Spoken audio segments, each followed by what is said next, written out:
Que prévoit le nouveau projet de loi sur la PMA?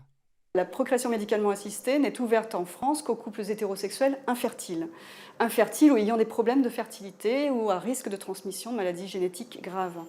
Donc que lorsqu'on est effectivement un couple de même sexe, on ne peut pas accéder à la procréation médicalement assistée en France.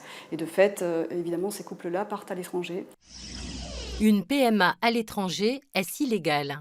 Ce n'est pas illégal d'aller à l'étranger faire quelque chose qui est légal sur le sol étranger de manière générale. Donc il y a eu un débat pendant assez longtemps parce qu'on s'est posé la question de savoir si il s'agissait d'une fraude à la loi française et la réponse a été évidemment non.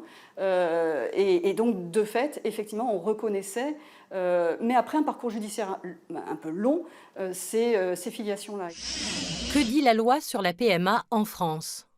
L'ouverture de cette procréation médicalement assistée à toutes les femmes, qu'elles soient célibataires, puisque les célibataires n'y ont pas accès non plus, qu'elles soient en couple, et de générer directement la filiation de l'enfant issu de cette procréation médicalement assistée. Et donc une filiation qui sera établie dès la naissance de l'enfant, une double filiation établie dès la naissance de l'enfant. C'est là un petit peu une petite révolution.